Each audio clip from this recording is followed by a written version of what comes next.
Today I want to talk about the Iron Lung movie. Iron Lung, if you don't know, is a game that was released on March 9th, 2020. It is made by David Zimansky. It's a first-person horror game where the player is in a small submarine, and the player is in a blood-red ocean on an alien moon. These games David Zimansky is known for is The Moon Silver in 2014, The Music Machine in 2015, Fingerbones in 2014, A Wolf in Autumn in 2015, then Dusk in 2018. I think Dusk was very popular. Dusk 82 in 2021, Iron Lung in 2022. David has also released games after Iron Lung, such as Gloomwood in 2022, Chop Goblins also in 2020. Another really popular game, Squirrel Stapler, where you staple squirrels' corpses in Meat God, and The Pony Factory in 2024. Also, and his latest game, Butcher's Creek, first-person melee horror game, where you brutalize a gang of serial torturers in the remote Appalachian. David Zimansky is a 36-year-old video game developer, and he voiced the radio operator in Iron Lung.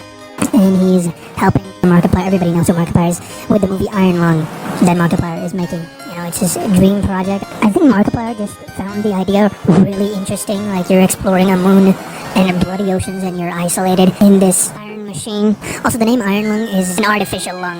Iron Lung doesn't have those cheap jump scares or flashy visuals. Iron Lung is more about the fear of the unknown, like tension on how there's like fear. The game is mostly about claustrophobia, isolation, and existential dread.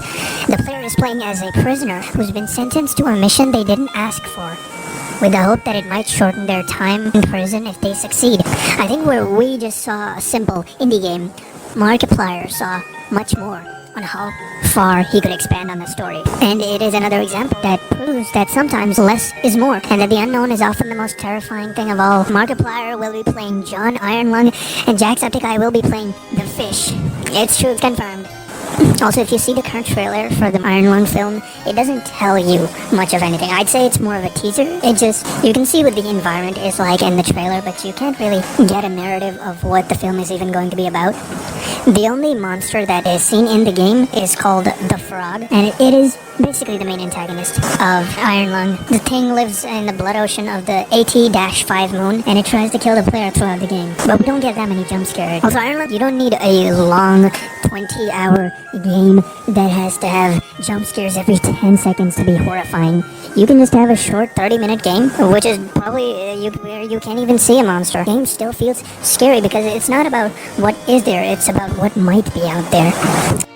The Iron Lung film broke the world record for fake blood used in a horror film, surpassing 50,000 gallons or 190,000 liters used in the 2013 film Evil Dead. The movie is also going to be filmed in Austin, Texas.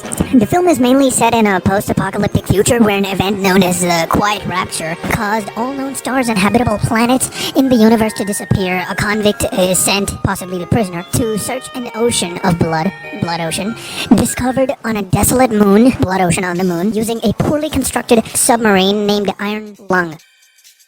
Apparently, Markiplier also turned down the FNAF security guard role. You know how in the beginning of the FNAF movie there's like the security guard that gets killed? That was actually going to be Markiplier, but he turned down the role because he was busy filming the Iron Lung film. So yeah, that's why he didn't make a cameo in the FNAF movie.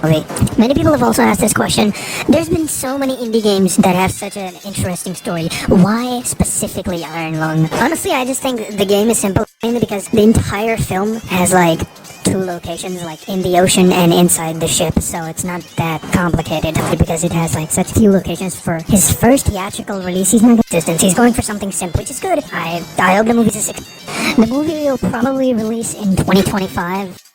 A video released on July 13, 2022 was a video titled Iron Lung, the Lore Update. In the video, Markiplier mentions that Iron Lung's lore, Blood Ocean specifically, is very similar to SCP-354. Previous video, SCP-354. You can even see in the picture here, there's kind of a similarity in the aesthetic of the game. In that blood ocean, blood river, blood lake, in SCP-354, blood ocean, the whole universe, however, is different. I'm not saying it's the same. I just think it's cool because if you guys want to, you should definitely read SCP-354. It has in it Log of Exploratory Mission 354 Alpha. 354 Alpha is an exploration of the entity known as SCP-354, where they go into the blood lake. And what do they go in it in? The only thing you can, a submarine. It's not the same, but I think it's really cool. I'm saying this is also another cool experiment and a cool bit of story if you want something else. Now, is a pool of red liquid that has the consistency of blood, and the weird creatures seem to emerge from the pool and attempt to escape the enclosure of the pool. And it also has a designated area, Area 354, where SCP-354 is neutralized and contained. So yeah, that's all for today's video. Sorry for the shitty voice, my real voice is way more annoying, trust me. Don't forget to subscribe, I'm trying to get to 50 subscribers. So please subscribe, like the video, and comment down below anything. And thanks for watching.